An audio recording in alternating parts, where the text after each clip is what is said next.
Welcome back here to Wake Up Call with Dan Tortora inside of the Cafe Kubal Studios, hanging out with you where sports meets life on youtube.com, facebook.com, and mixedlr.com/ Wake Up Call DT.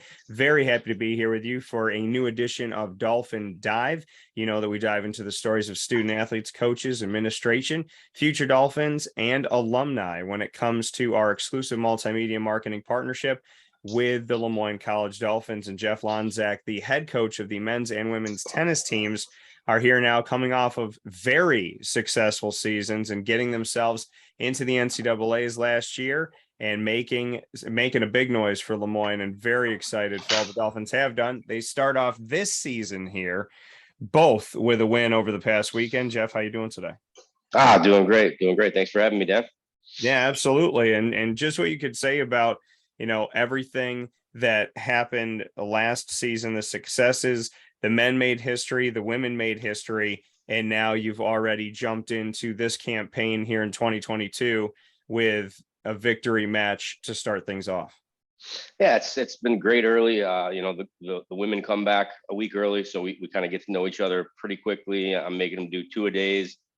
I essentially pretty mumuch move in with the freshmen. I see them a lot, so it's great. The men, it's kind of like it's their program.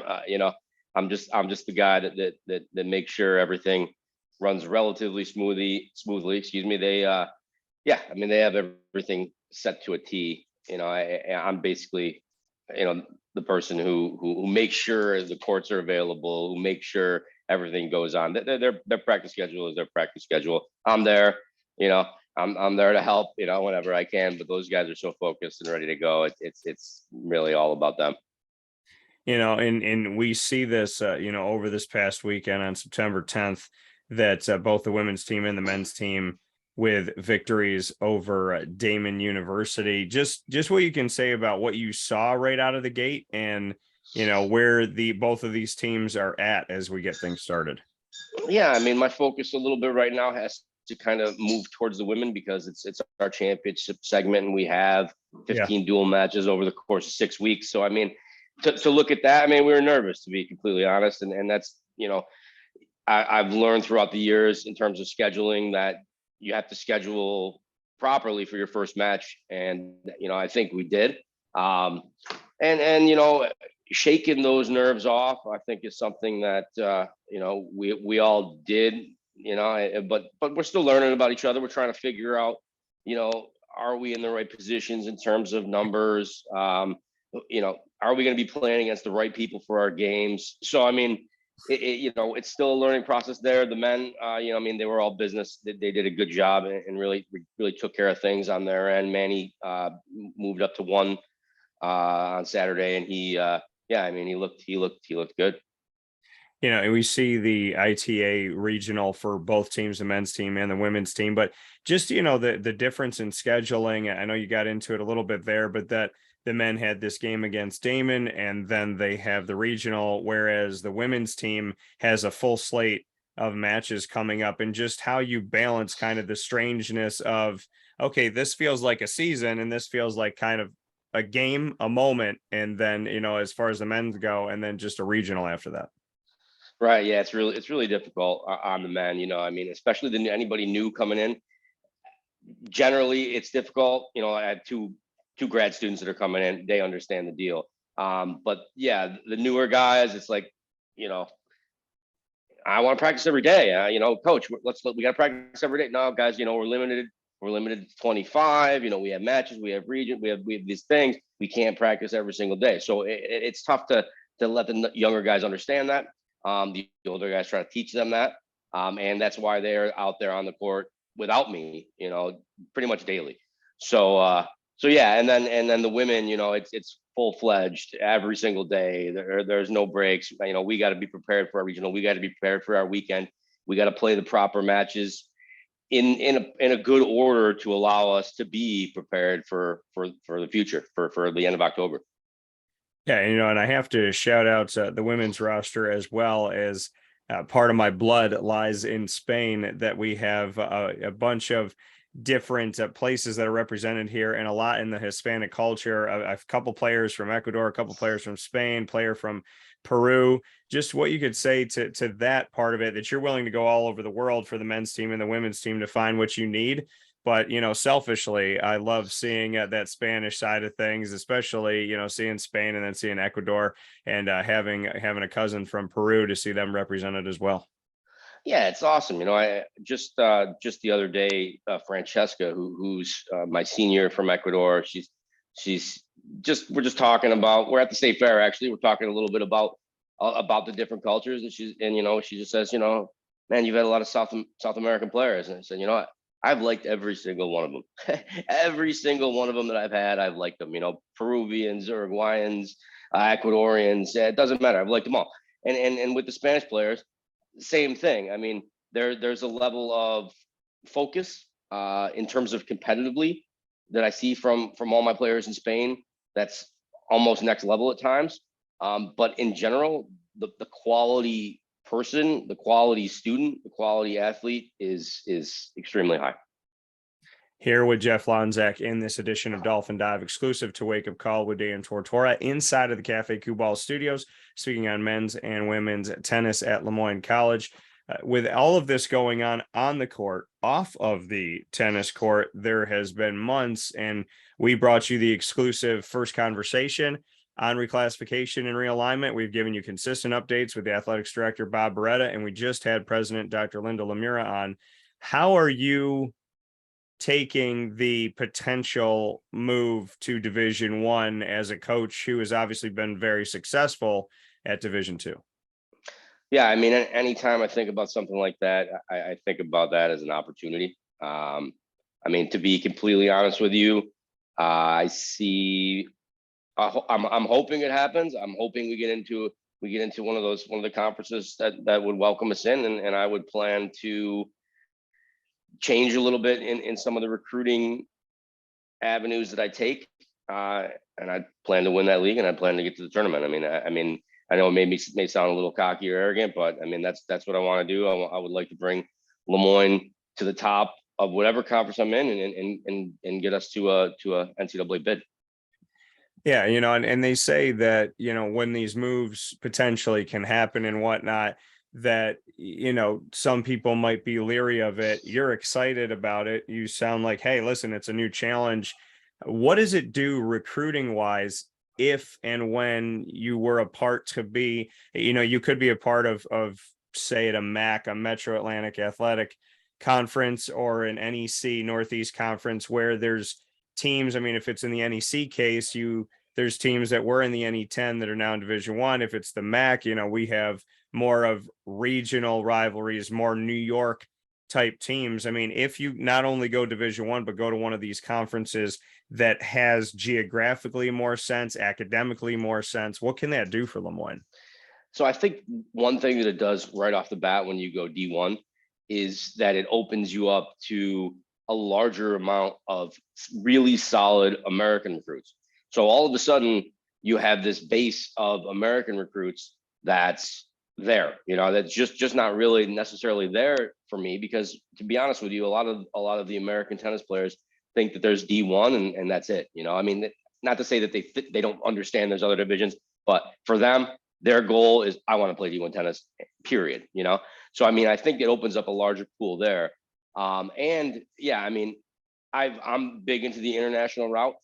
So I think what I would have to do is establish a little bit more relationships, actually where I recruit, which, is in the Madrid area, sometimes Barcelona. I got to get out there, and I gotta dig into those clubs and maybe go a little bit deeper in hopes to get some even better players. The coaches have been involved in the process in forums, student athletes and parents. How do you feel that has gone? And what do you think about the fact that LeMoyne has had these opportunities where many voices can be heard? Yeah, I think it's great. I mean, I think it's a testament to what Bob Beretta does. I mean, he's a leader. I think he's a leader for the future for us. So, I mean, I think to have everybody's voice kind of heard on campus is just next level for us. Yeah, I mean, look, some people see change with some trepidation. and that's understandable. But I also think that I think it's the future. I hope it's our future. I'm definitely an advocate for it. Why do you think LeMoyne should be Division One? What is it about LeMoyne that makes you feel like the entire school can be that caliber? Yeah, I just think we compete that way. I think every sport continues to kind of progress. I think the coaching staff is high level. I think they understand what it would take to be a D1 sport, and I just think in general, in terms of, I guess, the monetary stuff, I think it's there. I think we can get there for sure. That coming from Jeff Lonczak, LeMoyne College Dolphins men's and women's tennis head coach. Jeff, for you, we talked a little bit about it off the air. You love tennis, you love the court, but you're also a fan of sports in general. You're an NFL fan as well. So you and I were talking a little bit about it. Week 1 of the NFL did not disappoint. And I've told people this from months ago. I said the first game of the season might be the last game of the season, as we may see Bills Rams again in the Super Bowl. So Bills take care of business. I picked those Bills on the road to win that game. Typically, when you make multiple mistakes that are self-induced, and you know this as a coach and as a player, you don't win. 4 turnovers and they win by 3 touchdowns. So it shows what the defense was able to do. And then we look at the rest of things. The AFC South, where my Jaguars live, the Colts and the Texans thankfully tied. So it looks like they didn't even play in week 1, and the Titans lost. So Jacksonville not in really a bad state for losing it. What did you take away from week 1? We saw multiple games going to overtime. We saw multiple missed kicks, and I believe that the Chris Boswell kick was heard around the world, as it sounded like when they say the bell, what is it? When the bell rings, or when the bell toll rings, or something like that, it literally sounded like Santa was on the roof when I was at my friend's house watching the game. What did you take away from week 1 in the NFL, where nothing seemed to be truly completely normal, and the reigning Super Bowl champions look like they didn't have it together? Yeah, it was awesome. I love it. I think not the parallel between my programs in the NFL, but you talk about scheduling, you talk about first game. I think there had to be a little bit of jitters even for some of these guys, like Vegas. Not to say that they're going to beat the Chargers, but none of their starters really played in the preseason, and it looked like it. Adams was great, but it's like the 49ers. You're thinking, okay, Lance takes over, for Garoppolo. Great. These guys are going to be tough. They turned over the ball. The Bears beat them. My Bears. It's unbelievable. I can't believe we're 1-0. And it's just so strange. You got Green Bay look pretty bad.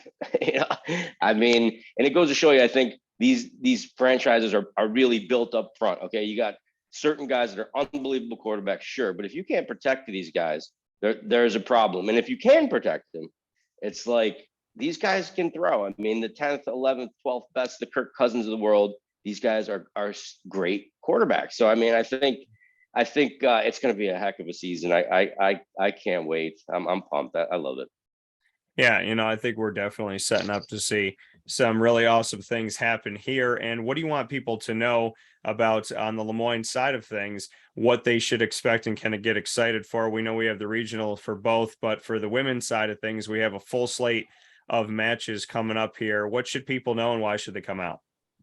Yeah, I think they should come out to see the new freshmen. They're uber talented. One from Galicia, Spain, which is kind of like the northwest portion of that country, almost on the border of Portugal.